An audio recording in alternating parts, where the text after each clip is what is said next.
Good evening. Today I'm going to talk about another English astrology book, this one from the late 17th century. It's by William Salmon, who lived from 1644 to 1713 and is best known for his medical works, but he also wrote a lengthy book on astrology.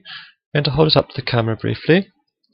You can see this copy has a leather spine and leather boards. You can see there are bands to the spine, but there are no markings. Must be quite an old binding. And inside there's a portrait of the author, William Salmon. Let's get a bit closer.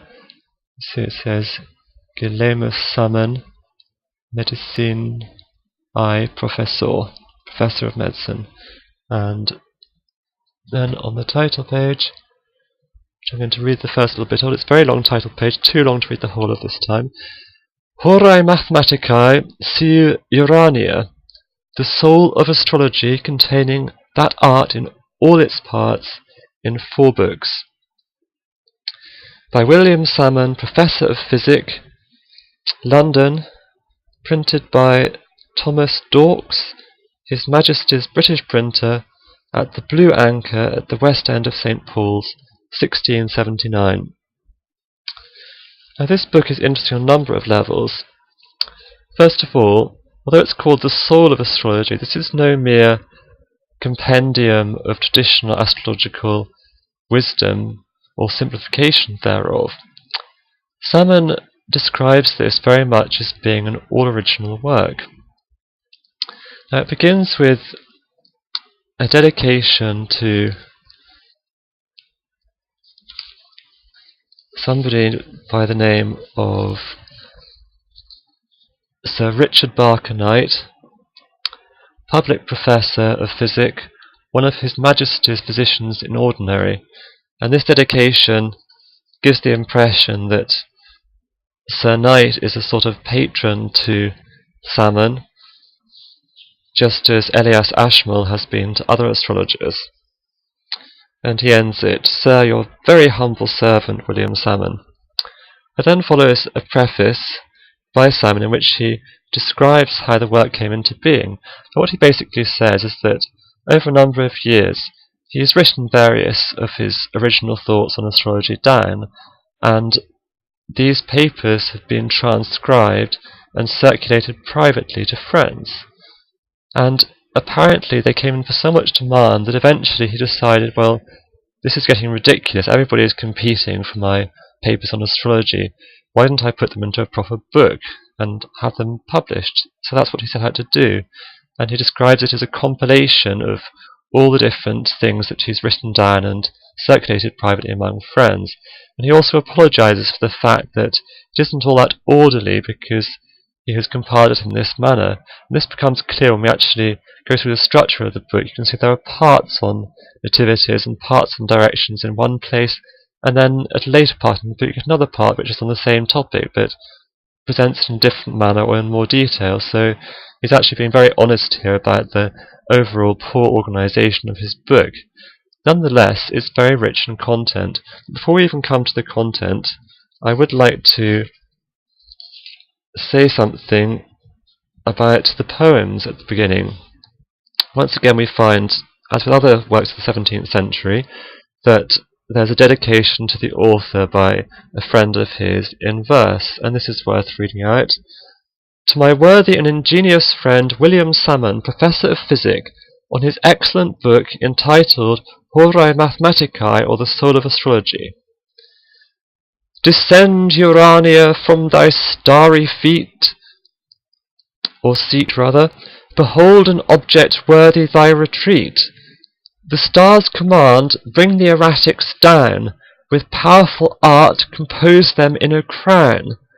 Their sweetest influences also mix, which by strong charms on Salmon's temples fix.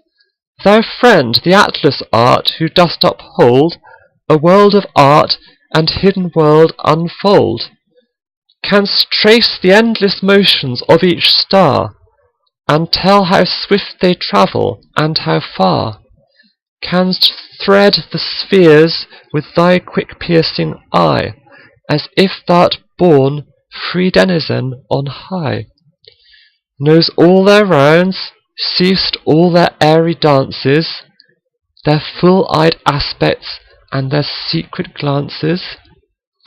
Great things to come presage, and by the skies foreseest when kingdoms fall, and when they'll rise. 'Twould make one think thy active soul was there, and helped each god to wheel about his sphere. None in this art has such vast height attained, whilst they the body, thou the soul hast gained. By William Woodward. Now, this is interesting in that the very last line is a direct reference to the title of the book, and we saw Henry Coley do something very similar in his dedication to John Middleton in the book Practical Astrology. So this is apparently quite a popular device at this time. The author himself then writes a lengthy poem, which is probably worth reading out in full, if you'll bear with me. The author upon his following book: Dull visions vanish, Phoebus now arise, and shine upon us from the lofty skies. Great Jove descend to teach us, may he be both patron of my book and also me. Since the extended pages of the same divulge the glory of his sacred name, and every line therein how he compacts processive heaps of his great wondrous acts, how mortals here are led in ways unknown, to rise or fall but by his smile or frown, how he directs the courses of the stars, and as he pleases points out peace or wars, how he sets bounds to fate, prescribes a law to which all sublunaries stand in awe, befools the subtle man in his design, and snares the crafty fox in his own line, subjects the wrath of man, and overturns th' all-conquering hand unto death's fable urns, brings lofty princes, makes the proud to know that 'tis his hand above that rules below. Let the benign influence of his beams o'ershadow once our minds, let the extremes of darkness vanish, let him be our guide, till death o'ertake us. Let the man of pride, that huffs and swells like Lucifer, bow down, and fall to truth, to its imperial throne. And our soft muse in warbling notes shall write the due elogiums of Yah's sacred light, who by this work, as a perspective shows, his secret will does by the same infuse a sublime astral spirit to foreshow those great mutations which do fall below. Here is discovered Saturn's wandering line, and the meanders of the fates divine, progression and regression, standing still, their active passive motions to fulfill his will and pleasure. Here is made appear the formidable changes of the year, when Jupiter delights to prove and bless the fertile earth with plenty and with peace, and with luxurious pleasures to delight the soul of mortals. Here I do invite the ingenious man that is from envy free, to come and live and feast himself with me. Here Mars is traced in his acronic phases, his good or ill in the emphatic places, what he portends when he does aspect Jove, his near alliance to the Queen of Love, when he ascends his nodes, when retrocedes, and when from words he does advance to deeds. Here splendid Titan in his fulgid glory attends himself to amplify our story. But whose pellucid rays bright day appears, and all the oblique motions of the spheres, to whose strong central force the powers above subject the wandering stars, which always move round his eternal flames, whence they receive those immense virtues which they daily give. Here lustful Venus is unmasked, her ways exposed to public view, how she essays to prove the frigid Saturn, and does court the god of war to dally and to sport, to cast away his sword and buckler, stand, as most submits at her alone command. Here subtle Hermes we do fairly trace, in all his motions his Protean face is made appear, who good or bad effects, both in the same and different respects. Here chaste Lucina in her various dresses we do depict, how with her light increases that secret energy whose stronger aid makes flourish what did now begin to fade. How far she does her influence extend on terrene things, and the sole proper end of her swift motions changes revolutions in the magnetic orb of her conclusions. Thus now at length by the erratics 7 we teach mankind the algebra of heaven. We by the triangle do here fulfil the secrets deep of astrologic skill, and by a novel way unlock the door to the spring head of astrologic store, and by the same resolve the time when all, or good or evil, may to us befall. The secret things within the book of fate we by directions see, can calculate the course of humankind, by transits prove the harmony of all the spheres above, whose constant motions make us understand what the edicts of heaven do here command. All these and more within the following lines we have performed by tangents and by signs, given a firm demonstration of the laws of this great art, which like a magnet draws the credence of our souls by pleasing force, moves our dull minds in its celestial source, to leave the earth and to the heavens fly, and by those rules square all the orbs on high, all doubts resolve, and by the radix find the sublime altitude of airy mind. Urania commands to ope the door that's been long shut, her analytic store, like Ariadne's clue, conducts unto the fount from whence eternal ages flow, unfolds great Ptolemy, and demonstrates the deep hermetic secrets of the fates, all that's in Argol, Garicus, Jungtine, Cardanus, Kepler, and profound Maureen, with all the rest registered by name, is the ancient record of eternal fame. Go on, brave souls, let Zoilus spend his breath, and by his envy pine himself to death. Let the maligners of your arts and skill for very spite themselves destroy and kill, whilst your true worth light to the palm tree spreads, and your own works plant laurels on your heads. Sit regent in your orbs, ascend on high, and let your names immortal never die, but in the trump of winged fame transcend what I might say unto the world's last end. I apologise for a couple of mistakes during the course of that. It's very difficult to see with old form S's and S. They look almost identical, and occasionally there's a word which could be either with an F or with an S, and it's only from the context that you can actually work it out. Now we go on to the main work. Now there are various points I'd like to make about this. He says in his preface that he's reforming various things. One of the things he says, which is an innovation of his, is the division of each of the 12 signs of the tropical zodiac into 6 phases. And he delineates each of these phases when it's either ascending or culminating.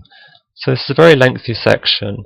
And what he says is that since Ptolemy's time, the precession of the equinoxes has occurred, and to the extent that the fixed stars are relevant to the interpretation of the zodiacal signs, and he believes they are, it's really necessary to look at narrower portions of the ecliptic. So he rounds it up into 5-degree portions as they were in his day, and considers the fixed stars in the background in each of these portions, and uses this as a basis for these delineations. He also talks about aspects, and he delineates the planets in aspect to each other in various ways, but he groups sextiles and trines together, and squares and oppositions together, and delineates conjunctions separately, which is rather as has been done with the hard and soft aspects in very recent times. So this has been around for longer than you might think as a way of dividing up the aspects for delineation purposes. He also says a lot about how significators differ from premissors, and when he comes to delineate the aspects, he says if one of these is the significator, you'll get this effect, but if the other is the significator, you'll get a different effect. So he defines the significator as being the planet which is the lord of a house that signifies the querent or the quesited, or as a planet, star or point in the nativity, signifying by direction some good or evil to the native. And he defines a promissor as the body or aspect of any star or planet promising something good or evil to the native, and to which the significator is directed.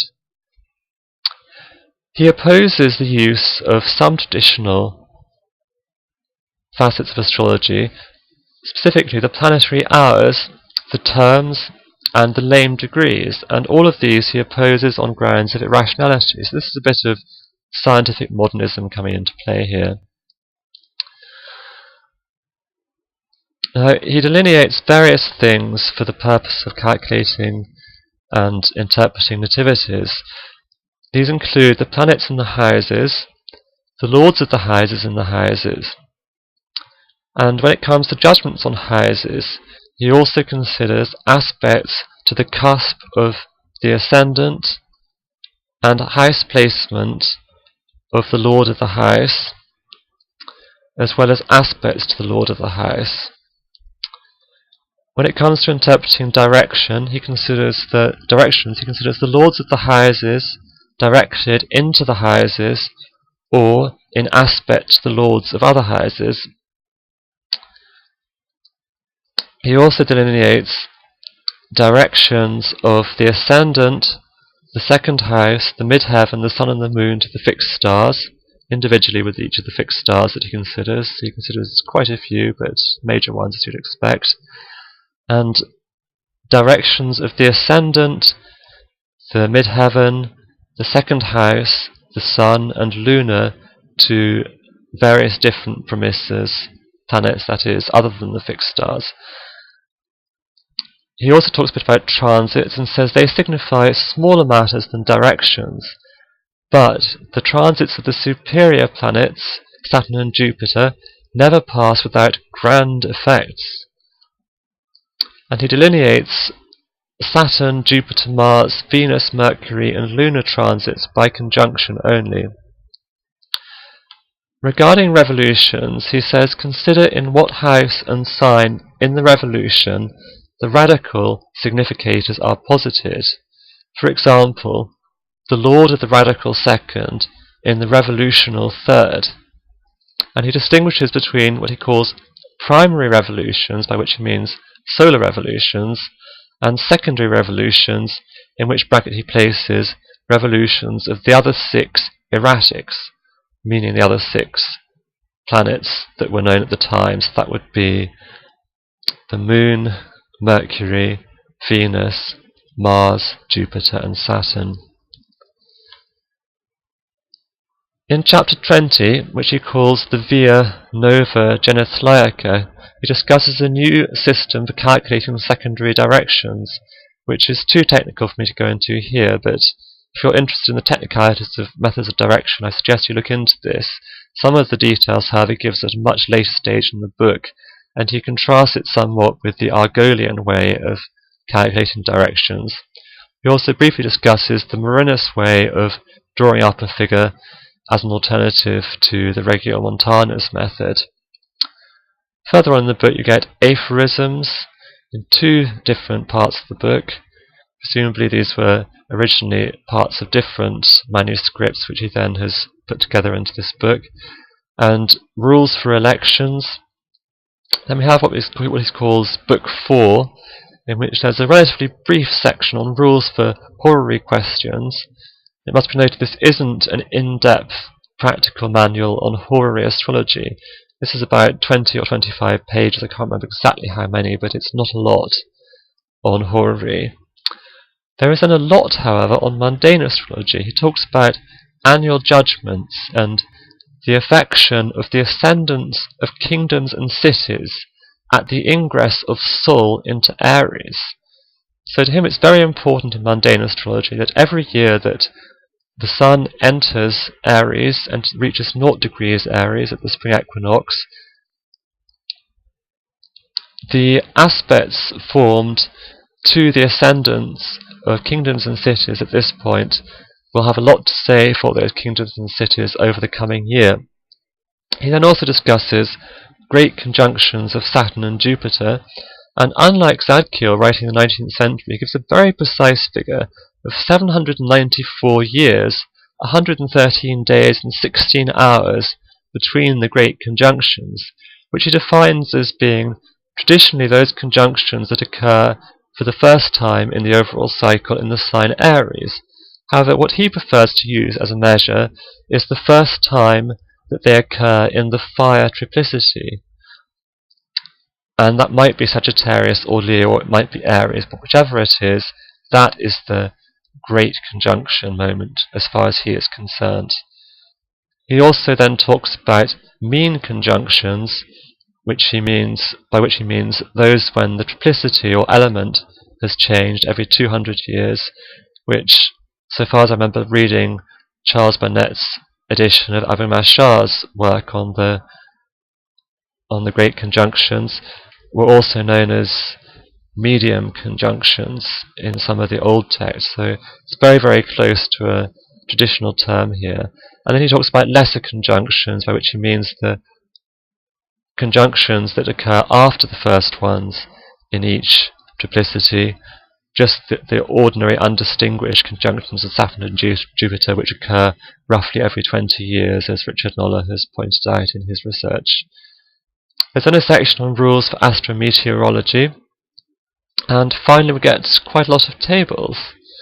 So that's William Salmon's The Soul of Astrology, a work which was deemed as being innovative and a departure with tradition, but it's really more of a halfway house. It rejects some traditional astrological lore, but it also uses quite a lot of other pieces, and the amount it rejects isn't nearly as great as was later rejected by Partridge and those who came in the 19th century. So this was a kind of proto-reform work, but not a full reform work, we might say.